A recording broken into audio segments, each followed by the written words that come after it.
My name is Liat Hubara, and I am from the Charlotte Club Z chapter. I am honored to introduce our next distinguished keynote speaker. As a Jew and Israeli American, I hate to admit that I barely knew what Zionism was until May of 2021. Hamas had been firing rockets into Israel, and my parents said, "We're going to a rally supporting Israel that is organized by a club we want you to look into." That day, I met Olga Washington, who was, to many of us, a friend, a mom, and a role model. One trait of hers that was always so fascinating to me is that she was not Jewish. I could never fully grasp why she cared so much about the world's smallest community and homeland, which is why I'm so excited to hear from our next speaker, who is in the process of converting to Judaism, a Lebanese and German activist advocating for truth and peace with Israel. She grew up in a Hezbollah-supporting household and quickly became a pro-Israel activist following the October 7th attacks. She has served on the Executive Committee for Peace Comms, where she documented cases of persecution of activists and political dissidents in the Arab world. She has organized speaking tours to promote the Abraham Accords and facilitate the participation of professionals and academics in Arab countries in Holocaust education programs. Currently, she is studying Islamic and Jewish studies at Heidelberg University and is the founder of Arabs Ask. I am looking forward to learning so much more from her. Please join me in welcoming Rawan Osman.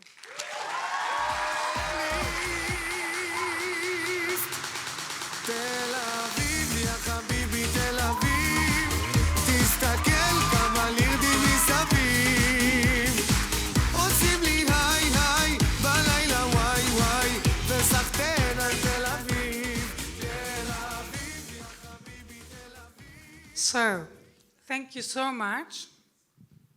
I chose the song because I'm in love with Israel and to wake you up, but your colleagues and friends did a good job. I know that you are intrigued and would like to know more about my personal story, but for that you have today and tomorrow to ask everything your heart desires, and you can also come to my breakout sessions and ask whatever you like. But for now, I decided to speak for 12 minutes. I chose a speech that I think is important to equip you, if ever in doubt, with my insights from the Arab world.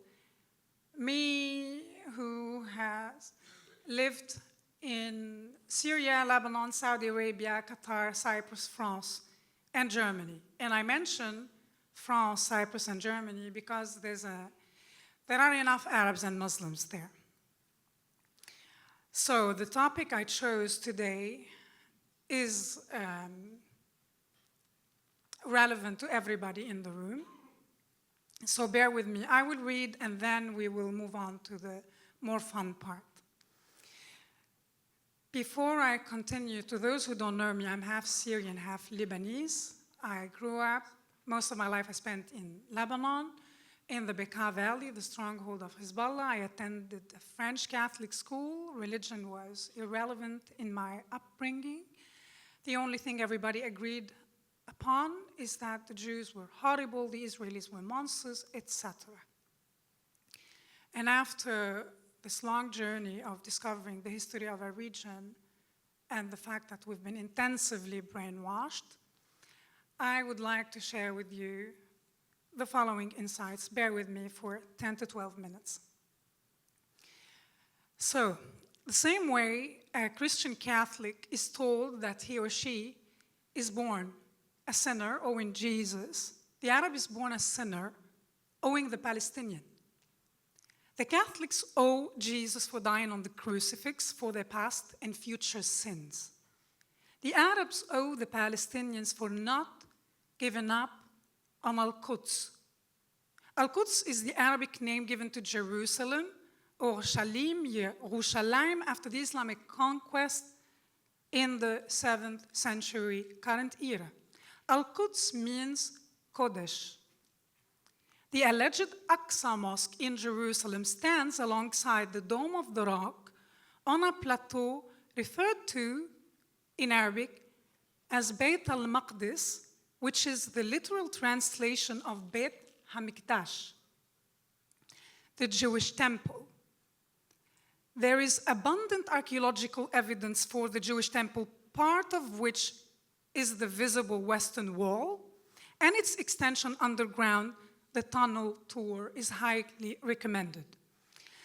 On the other hand, there is no archaeological proof that the mosque standing there is indeed the one referred to in the Quran as Al-Aqsa, or the furthest, from which Prophet Muhammad ascended to heaven on a creature called Al-Buraq, according to the Muslim story.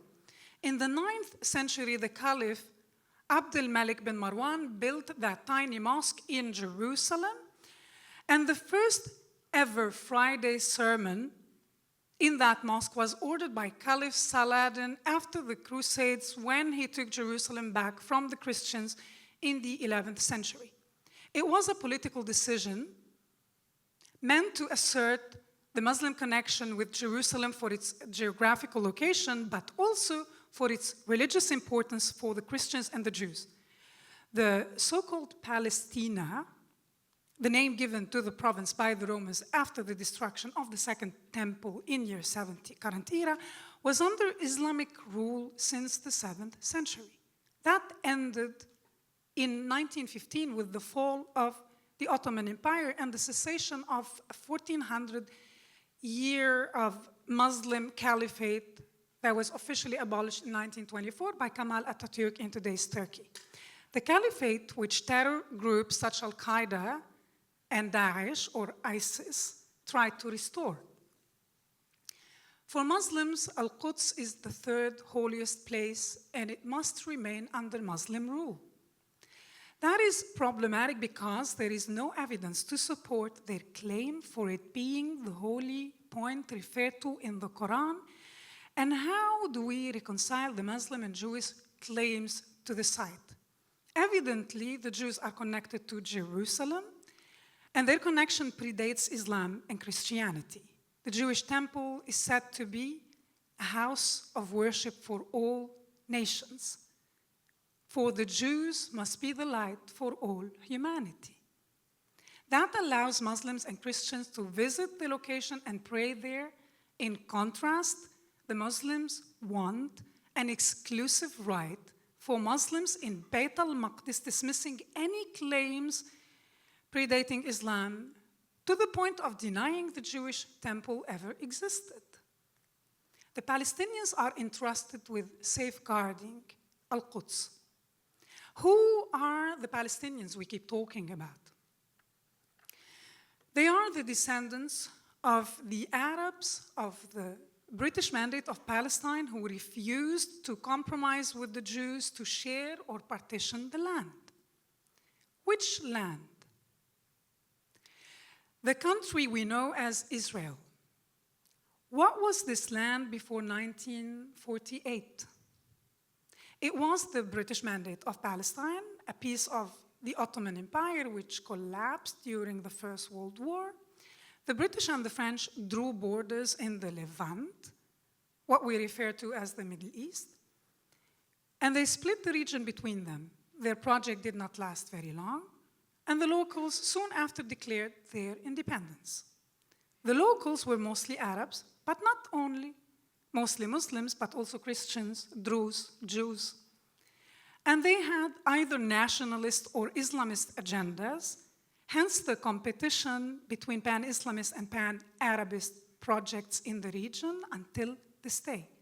The pan-Islamist project is more inclusive of ethnicities, less so of religions other than Islam. The pan-Arabist project is more inclusive of religions, but less so of ethnicities other than Arabs. In both cases, minorities are persecuted. The single model in the Middle East, where neither pan-Islamism nor pan-Arabism dominate, is Israel. And it works. Yet the Arabs of Palestine continue to fight against the single model that proved successful in the region and think that they, out of all Arabs, will put an Islamist or Arab nationalist project to the test and succeed. Meanwhile, most Arab nations struggle with failing states based on one of these two models, and the few who aren't failing have moved or transcended both to adopt a modern and more inclusive approach, such as UAE, which maintains a Muslim and Arab cultural identity while welcoming diversity and promoting interreligious tolerance and dialogue. While the Abraham Accords transformed the perception of Israel and the Jews in Bahrain, UAE, Morocco, and Saudi Arabia, who I still believe will join officially with God's help, while there is a shift in the mood in Iraq, Syria, Lebanon, and Iran after understanding that the so-called axis of resistance lied to them for decades, using the Palestinian cause as a pretext to drain their economies and sacrifice their future and their children. While the region is transforming, the Palestinians are stuck in the past. They are suffering, and they got used to blaming the Jews and everyone in the world who doesn't support them and subscribe to their cause and their misery. As if they have no agency, as if they played no role in shaping their reality. They won't even accept criticism from their friends, from Arabs and Muslims who are tired of paying the price of the Palestinian cause for the Palestinian choices, especially after October 7th. We cannot tolerate the Palestinian emotional tantrums any longer. We cannot undo history, and we must hold the Arabs of Palestine accountable for their actions.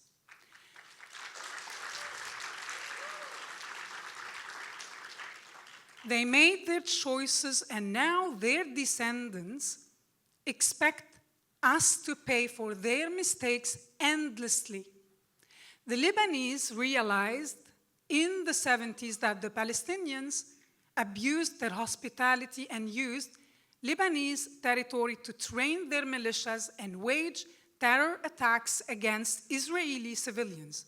Yasser Arafat was forced to leave Lebanon back then, together with his armed fighters, which led to a vicious Lebanese civil war between those who supported the Palestinian cause and those who divorced it. Since 2011, the Syrians began to understand what was done to them, generation after generation, in the name of the Palestinian cause and by its champions. They suffered an Orwellian oppression in the name of liberating the Palestinians. The people of our region are finally protesting the entitlement of the Arabs of Palestine. We owe them nothing. In fact, they owe us. But we want nothing from them except letting us live in peace. We want them to move on like everybody else did and allow their children to live peacefully as they deserve. The Arabs of Palestine want to be liberated, and I think they should go ahead and be liberated. Liberated from the Palestinian cause. Palestine doesn't need to be liberated. It was in 1948 when the British left the mandate of Palestine. But a group in the mandate did not want to share the land with Jewish immigrants or many Jews who were living there for centuries. And they most certainly did not want to live under Jewish rule. They strived for another Palestine. They wanted a different outcome. But 1948 is past, gone. Wars have been fought, wars have been lost, wars have been won, a project has emerged, a project has survived and thrived. It is called Israel. A country where everyone is represented, even those who criticize it harshly. Everyone except those who rejected the project and sought night and day to destroy it. Even after October 7th, the Palestinians feel entitled. They make demands and expect our sympathy and understanding. They lost over and over again. And I wonder how many more times should they lose to admit loss? How many more lives should be lost until we draw the line? To pity the Palestinian people is to infantilize them, to treat them like children who lack agency. It also absolves them from responsibility, as if they were incapacitated or too stupid to take responsibility for their actions. I unsubscribed from the pro-Palestine fan club. I don't support their cause, their means, their style, their agenda, their attitude, and their goal. Unlike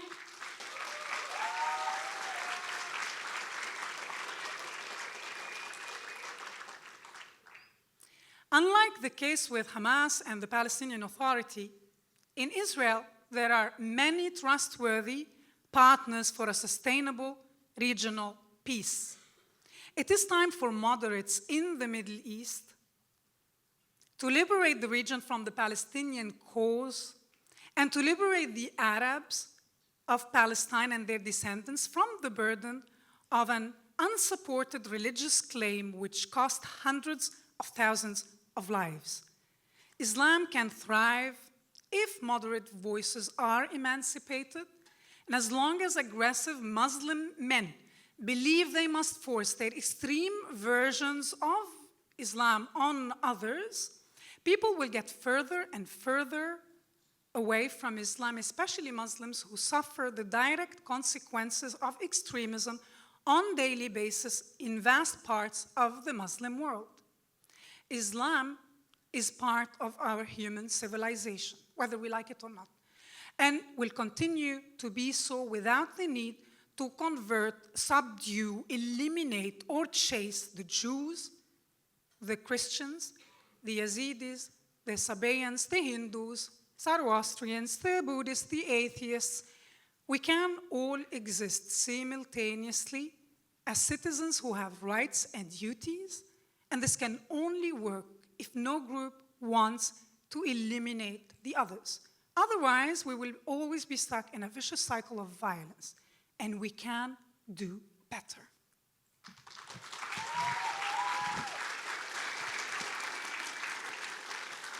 Hello. So that was the boring part.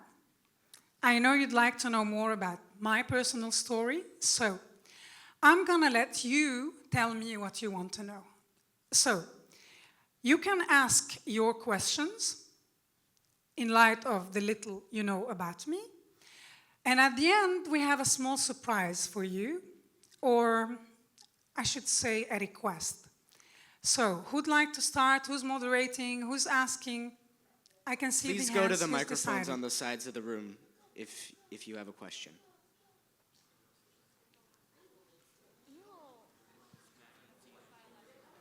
There's two on each. There's one on each side of the room.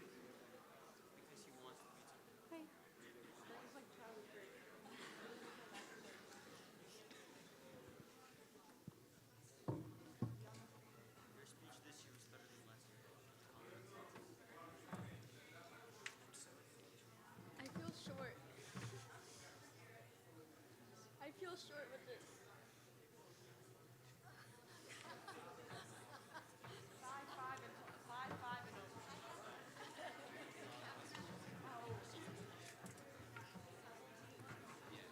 Okay. All right. So this is how we're going to do it. I'm going to answer very, very, very briefly because there are many questions. And we're going to start with you. And then we do one on the right side. Hey. Hi. I just wanted to know if there was one Maybe thing. you tell us your name. Oh, I'm sorry. Hi, I'm Ellie. I'm from the Brooklyn chapter. Go ahead. If you were to say one thing to your younger self who didn't love Israel and who wasn't supporting the Jews and supported Hezbollah, what would you say? Thank you for the question. Okay. I look older, or I look younger than I am, in fact. We didn't have social media back when I was your age, which means information was censored in Lebanon and Syria. I believed what the state told us because we couldn't know anything else. The Israeli narrative was omitted from our existence. Even YouTube was censored. Can you believe that Wikipedia is banned in today's Turkey, secular Turkey? So I don't know what I would say to my young self, but it was wasted energy, and I couldn't know better. I'm grateful for my background, because without it, I wouldn't have the insights I have today. Thank you. Go ahead. Hi, I'm Maddie from the Brooklyn chapter. I just wanted to ask what the process of making the movie was like and how it just went for you. Okay, thank you. So the movie, it's a featured documentary on October 7th. When I got the call to come to Israel and narrate it, I said no way because I'm not Israeli. So this is not my place. It shouldn't be my voice. But when I heard the reasoning behind it, I agreed because I was hoping that my contribution would incentivize more Arabs to watch the documentary, even if only to bash me, because once they watch it, they cannot unsee it. So it was, thank you. It was an interesting process. I didn't know what we're doing. You're gonna watch the film later. They took me to locations. We were just having conversations. I had no idea where we're going, but the two rabbis I made the documentary with are very good friends, and I trusted them. So I was very happy to see the end result, and I hope you enjoy it tonight. So. Hi, I'm Melissa. I'm from Boston. First, I would like to thank you for your very moving and informative speech. My question is, what inspired you to learn more about Israel, and what inspired you to change your mindset in a way? Okay, so I was in my mid-20s, and I moved to France, to Strasbourg in Alsace, to do a one-year winemaking course because I wanted to open a wine bar in the old city in Damascus. Yes, believe it or not everyone is a Muslim and religious in these countries. And I landed in the Jewish quarter, and I knew that my accommodation was there, but I thought that the Jewish quarter is like the Jewish quarter in Beirut or in Damascus, where there were no Jews, none at all. Fun fact for you, 800,000 Jews left the Arab world, Northern Africa and the Middle East, and I've never seen a Jew until I went to Strasbourg. And the first day I went to the grocery store across the street, 4 religious Jewish men entered, and that caused me my first and last panic attack. I left my stuff, ran out, ran up to my bedroom, locked the door, although nobody was following me, and looking at myself in the mirror woke me up because I felt like a fool. I couldn't breathe, I was sweaty, I was red. And I'm the fearless type, and I had to understand why. In retrospect, after a while I understood, I had a panic attack because it was the first time in my life to share the same space with the Jew, with the enemy. And I had to understand, why is the Jew the enemy? So I started having access to uncensored information in Europe, reading about Hassan Nasrallah, the Secretary General of Hezbollah, who unfortunately left us this summer. Yeah, that was great. One of Israel's greatest achievements. I realized that my perception of the Jews and the Israelis was completely through Hassan Nasrallah. So I started with him. And just watching a few videos that I've never seen in the Arab world, I realized that he's telling us his agenda, and we didn't believe him. He's not working for the Lebanese or the Syrians. They do not acknowledge political borders, as the expert, my friend and colleague here, Talia Ziada, would tell you. Islam doesn't acknowledge nation states. And he wanted Lebanon to become part of an Islamic state, not like the one of Daesh, I mean, not better or worse, but he wanted it to become an extension of the Islamic regime in Iran. So I have to take other questions. This was a moment that triggered me to read the history of the region, and I was enraged, outraged for many years, because I realized that all the wars were senseless. They could have been avoided if only the Arabs of Palestine accepted to share the land. Thank you. Thank Next. you. Go ahead. My name's Diana. I'm from the Brooklyn chapter, and I wanted to know, how did your close family and friends react when you started to do research and was publicly supporting Israel? So, this idea of me being pro-Israel and that it started on October 7th, let me correct that. Not at all true. So I've been working with American organizations and Israeli organizations for many years, but it was soft diplomacy, and we became more active after the historic signing of the Abraham Accords. But what we did lacked pace. It was so slow. And so something happened in 2011 when I lived in Strasbourg, and it changed me. But I became vocal. I became an activist or an influencer on social media after October 7th. Before that, thank you. Before that, I tried to speak to Arabs to explain to them, guys, you're brainwashed. Don't you understand? Especially after 2011, especially after seeing what the so-called axis of resistance did to the Syrian people, the fact that Hezbollah, the cool Hassan Nasrallah, sent his guys to kill Syrians, to support a dictator. You see what's happening, the Iranian regime killing teenagers your age, just because they wanted to feel air in their hair. To enforce the hijab, they killed their own people. I tried, but people didn't want to listen. Because it was a soft approach, after October 7th, I switched to fighter mode. And then all my friends and family members blocked me. They didn't even ask why I publicly supported Israel. But you shouldn't feel sorry for me, because I lost a few friends and family members, but I made better ones, many, many, many more since October 7th. Go ahead. Hi, my name is Annie Benchashan, and I'm from the LA chapter. I wanted to ask, what is the most outrageous or crazy thing that you learned when you were a kid about the Jews that you later learned was completely untrue? Look, I did not grow in Ramallah. So it was an intelligent, middle-class, secular, liberal, educated society. So no, we didn't believe that the Jews had tails.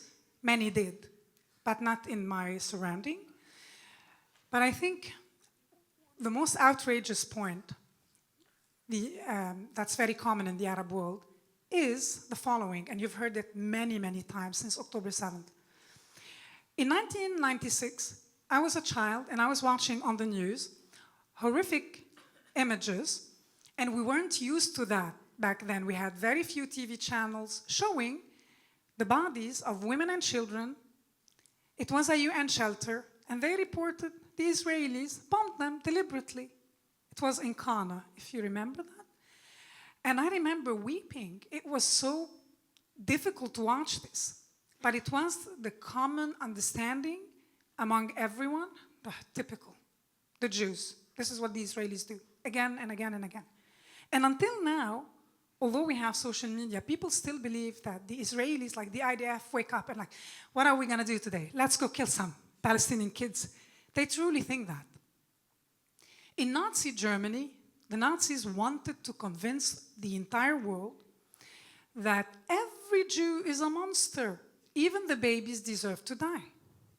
Today, the world and the Arab world, which took the baton, or the baton was passed from Nazi Germany to the Arab world, you will see later Haj Amin Husseini when he visited Hitler in Berlin.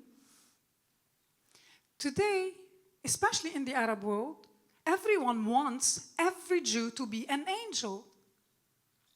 So you're either a monster or you're expected to behave like an angel. And I have to remind people, when they show me a picture of an IDF soldier breaking the arm of a Palestinian, look, do you condone that? Do you like that? Look. No, I don't. The Israelis are like every other people. They have a prison. Guess why? It's not only for the Palestinians. They have some psychopaths. They are normal people, neither monsters nor angels. So I think this is the most outrageous. Telling the Jews their own story. I will tell you what you are as an Israeli, and I don't allow you to even speak for yourself, and that is very easy in the Arab world because we have anti-normalization laws and policies, and they are embedded in many constitutions and basic laws in many Arab countries. So I'm going to tell you something that you will remember. Iraq's beauty queen, Miss Iraq, Sarah Edan, who lives now in LA, had to flee Iraq. Many years ago, she took a selfie with the Miss Israel. And then she received death threats, her parents as well. Anyway, she had to leave Israel. The interesting part is that Sarah Edan is the only Iraqi whose nationality was revoked, unlike Iraqis who joined ISIS. Anti-normalization laws are serious. So not allowing you to tell your own story or version of events and imagine that you're a monster or you're expected to be an angel, I think is the worst part of the propaganda machine against the Israelis. Go ahead.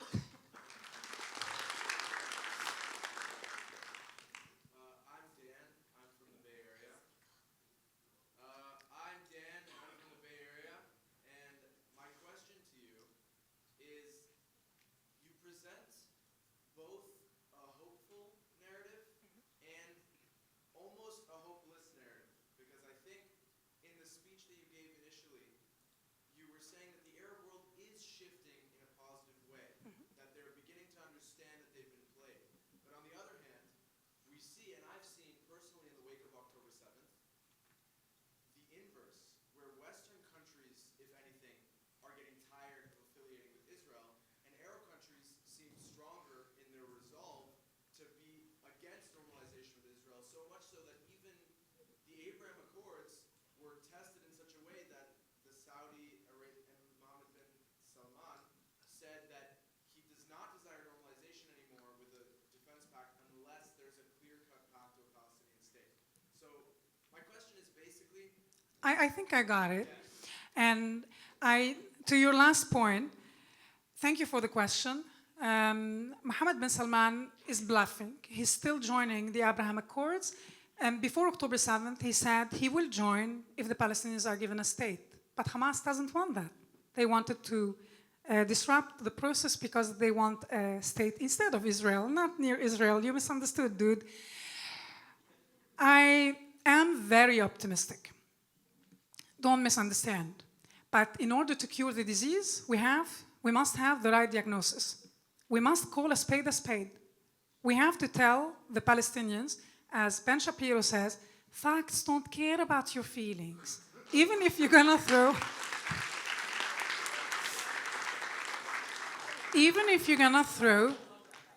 an emotional tantrum, facts are facts. Palestine never existed. It's the name given to the region, to the province by the Romans. There are people who support the Palestinian cause still, of course. You should pay Algeria a visit.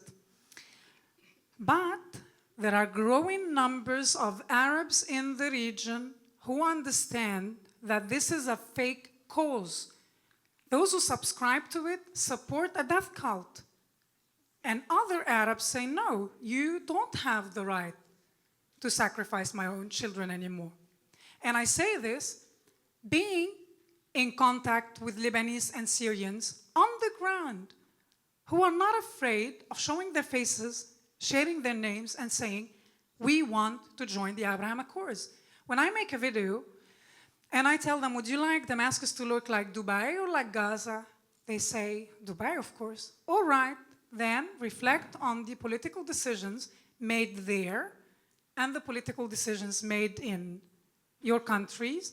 Look at the Palestinian Authority, look at Hamas. Where did they get their fortunes from? Yasser Arafat, the one I mentioned, was a billionaire. So people started waking up, and things are shifting in the Middle East, don't get me wrong.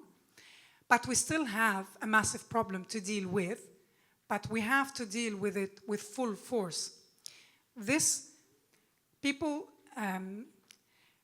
are angry, or many Arabs, they don't like it when someone introduces me as peace activist. What do you mean you're a peace activist? You support the war in Gaza. Yeah, I want to see peace in the Middle East, but I know that giving the Gazans a hug doesn't work, and convince them, like, let's move on. It doesn't work.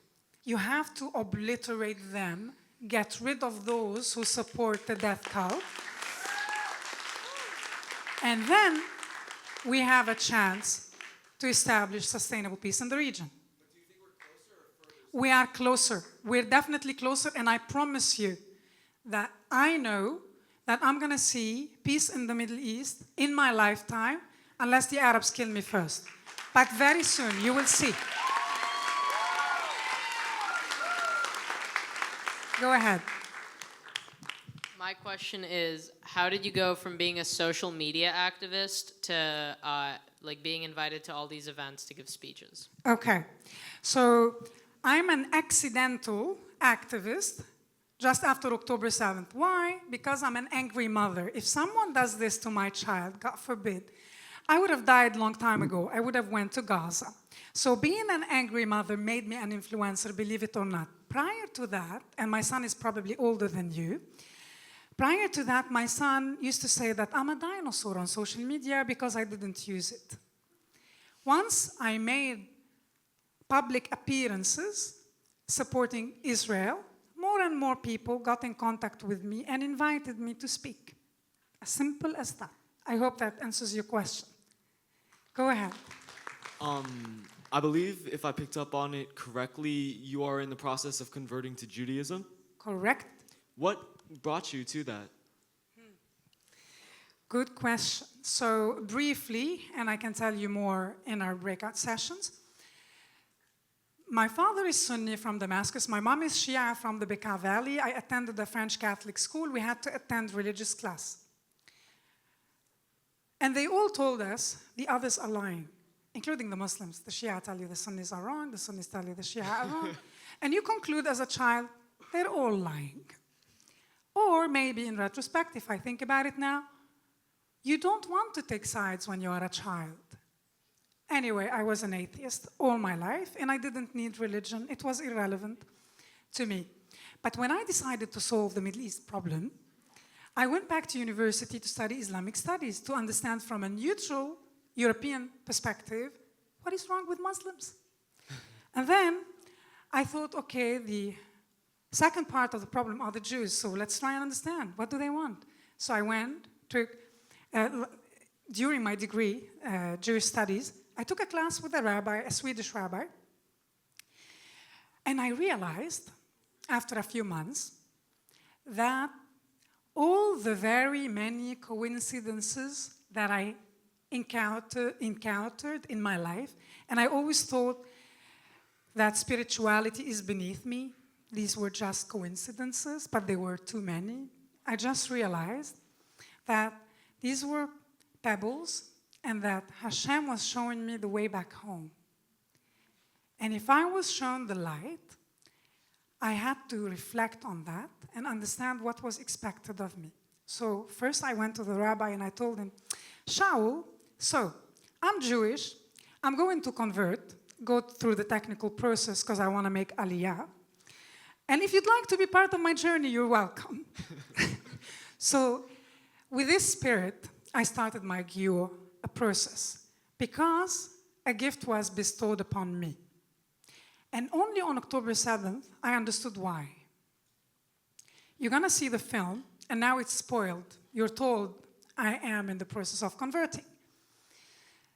After October 7th, those who helped me start this project on social media, the experts, told me, you need to take the Star of David off. And I wear it even before I decided to convert to Judaism.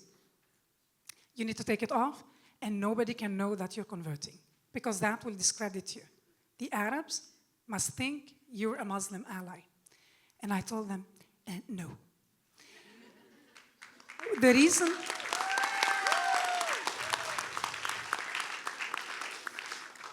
Everywhere I speak, someone tells me, if you don't share, it's better, your voice remains stronger, and I disagree. I was shown the light to share the light. I do believe that I am supposed to share in order to remind the Jews that this is not my dirty secret, that being a Jew is not something to be ashamed of, that there is nothing wrong with us and everything wrong with the world, and we're gonna fix it. Because if I'm shown the light, and if you're supposed to be a light for the nations, think about the light. It's not something you can contain. It's not exclusively for you. You're supposed to be a light for nations. And the light is not something you can monopolize. It's something that's supposed to shine. This is why I share with everyone proudly that I'm converting to Judaism.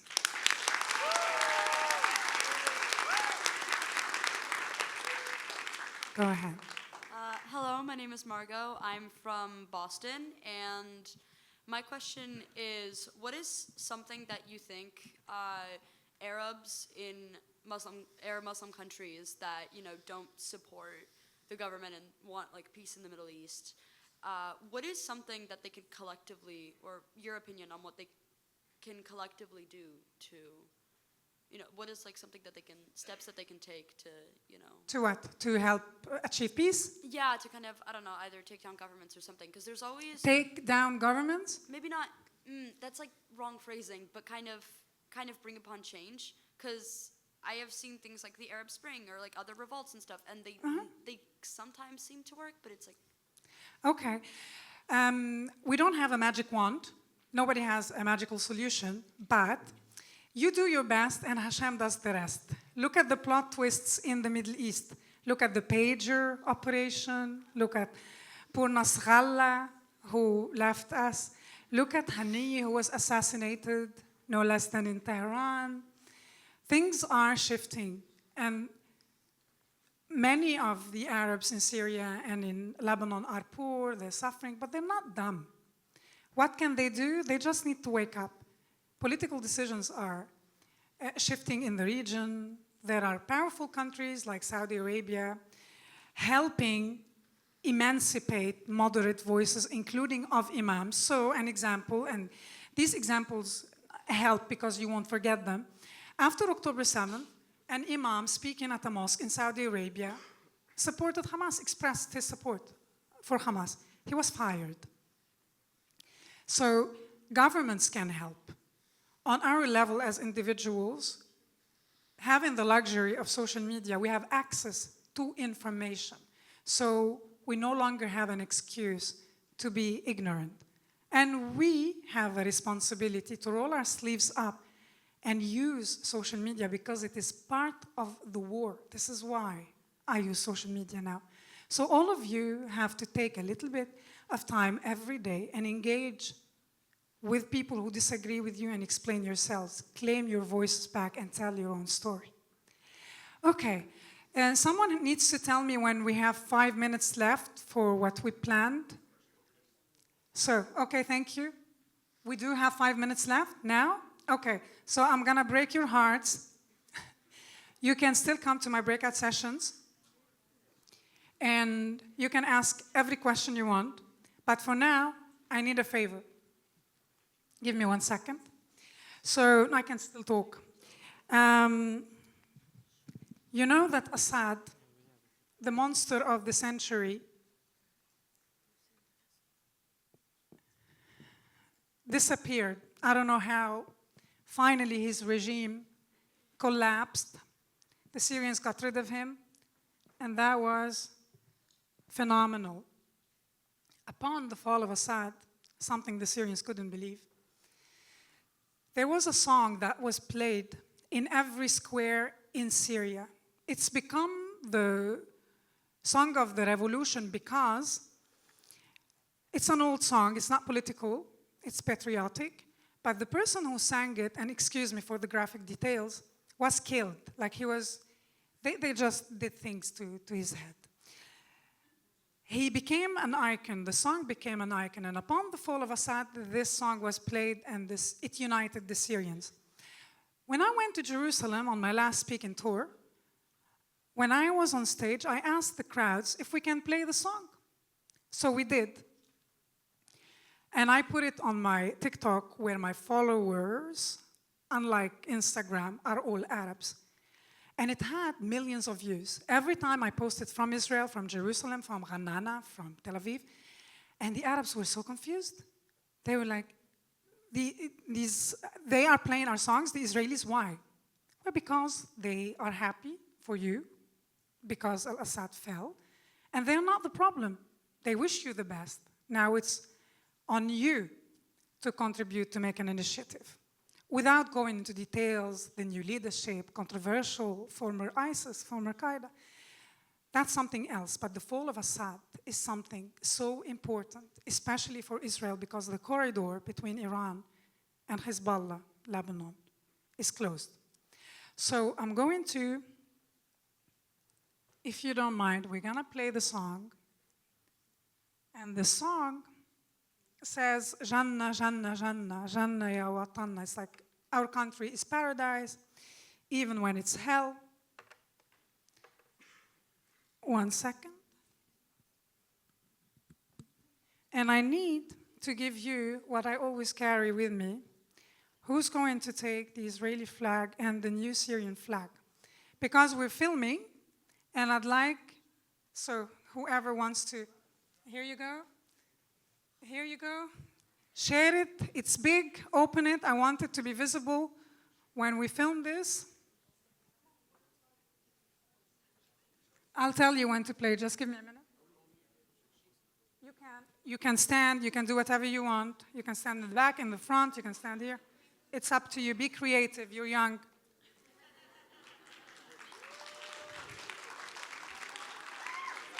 And I know that not many of you speak Arabic, but we're going to say something together.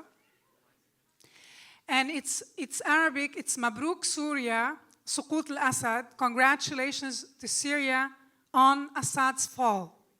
We're not involved in their politics, but that was very important, and it sends a powerful message from San Francisco. So, you will...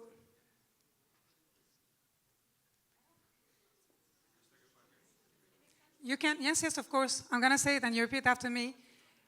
You can stand wherever you want. You can stand on the side, in the back, in the front, next to me. Do whatever you want.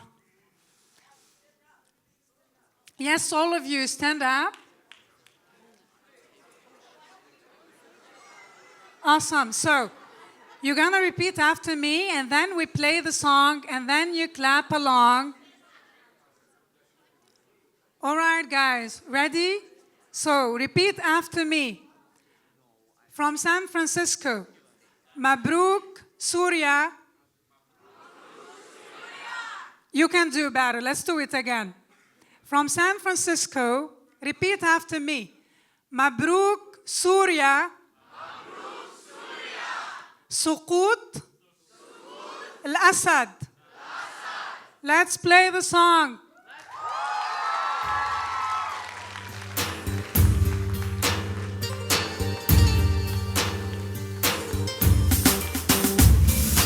جنة جنة جنة جنة يا وطننا جنة جنة جنة جنة يا وطننا يا وطن يا حبيب يا بتراب الطيب يا وطن يا حبيب يا بتراب الطيب حتى نارك جنة حتى نارك جنة بترابك روينا وحضانك روينا بترابك روينا ولترابك حنينا وبمجدك علينا للقمة وصلنا للعليا وصلنا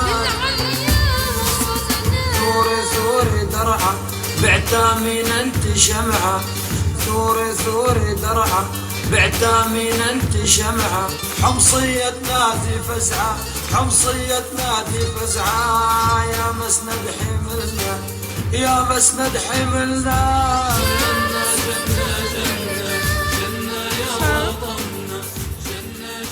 Exactly. How about, I don't know how we're going to do it, okay, sir? But can you use the mic so that the ones in the back hear you?